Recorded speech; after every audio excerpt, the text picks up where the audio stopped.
Set now for the men's distance of 1,500 meters, the Garden of Life. Men's 1,500 meters, see the world and American records. Saw Yared Nuguse win at 3,000 meters yesterday. Hobbs Kessler competing at altitude for the very first time. The youngster looks 20, but don't let that youth deceive you. Well, he's grown a lot in the last year, honestly, Paul. He is still very, very young, but Hobbs Kessler really has opened up this indoor season with a statement. He ran super fast, upsetting the 2022 World 1,500 meter champion Jake Whiteman in his first race of the year, and then just a week ago finished second to Yared Nuguse in the men's mile at Milrose, so he's just been running unbelievably well. The only American to make the final in this distance in Tokyo is here in Albuquerque, Cole Hocker. You know, we talk about Cole Hocker like he's been around forever. He's only 22 years old, right? He was a teenager when he went to Tokyo. His kick is lethal. Kessler will want to make sure he's put enough distance on Cole Hocker, or he'll have to look out for that kick. Cole Hocker's collegiate teammate from Oregon and his training partner, Cooper Tier, is also in this event.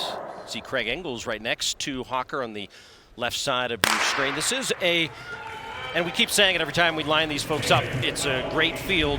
U.S. distance running very deep. And in a year where there's so many opportunities, World Cross, World Indoors, making it to Paris, these championships can be confidence builders for all these athletes and opportunities for some.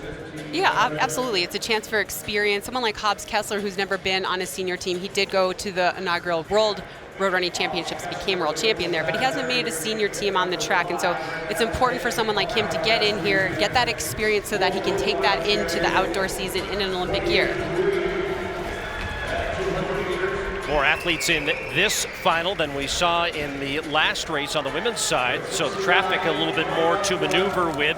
Sam Prinkel, who also competed at the University of Oregon, won the double last year, 15 and 3,000. Wants to make another U.S. team. He's back in about sixth position, just behind Hocker, as the racing continues here at 1,500 meters. Mentioned Nuguse coming off his win at Milrose. Wins here in Albuquerque at a longer distance. He won the 3,000 last night, and very dominant race, as easily as he could advance. I will say, Hacker gave him a little run for his money in that last lap, but at the end, Nuguse showed why he is who he is, and he was able to ease away with that, getting himself to the World Championship in the 3,000. So John Renowicki is the current leader.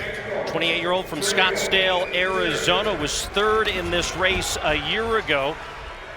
And then Vincent Ciotti, who competed collegiately at Virginia Tech. You can see the jostling behind him, though. Craig Engels now back in fifth position. Hocker has moved up into third. And Hobbs Kessler now making a surge and moving up high on the outside alongside Henry Wynn and into about fourth. And Kessler looked really boxed in there for a while, so he's swung really wide now to move himself out, to get himself in better position. He was in terrible position before, now he's in better position. Cole Hocker has just run on the rail the whole time. He's a little bit boxed in, but he's running less distance, as you see Craig Engels now moving all the way out to put himself into position. And how about Hocker makes the move on the inside, Ciotti on the outside, and Renowicki has nowhere to go. So everyone kind of jostling, just making sure that they've got some room to run. Hobbs Kessler now alongside Renowicki into third. But this is going to wind up for a fabulous finish. Everybody's got the standard, so the first two across the line are going to wear red, white, and blue in Scotland in a couple of weeks. Well, this has been a little bit of a messy race, Paul. We've seen a lot of tripping, a lot of pushing. That's what happens when you put so many talented guys on the track at once, and it's a small track. There's not as much space. So we've seen a lot of pushing, but we see Cole Hocker now really driving from this. We're used to seeing Cole Hocker slip in with 200 to go and coming from nowhere to being towards the front. He has such a good kick, but he's really been controlling this effort and putting the squeeze on Hobbs Kessler. Hobbs Kessler's in that third position. If he wants to go to Worlds, he's got to move up. The 22-year-old from Indianapolis, Indiana, now a lap away from making the U.S. team once again. And it is Ciotti and Kessler in tow as they head down the backstretch for the final time. This is a great run out of Cole Hocker, Paul. He's been injured, he's struggled. We know he's so talented. We know he's something special, and he's back. He's showing right now why he is who he is.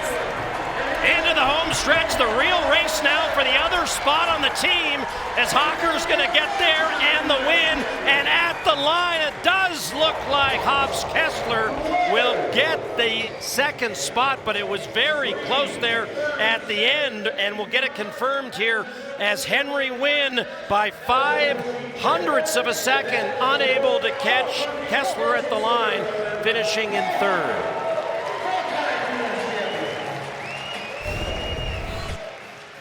We saw Cole Hocker here, who was a little bit boxed in, but running on the rail, and he was able to just slip by. He had just enough space to slip by, and then he just controlled this effort and really ran the time out of everyone, ran the legs out of everyone.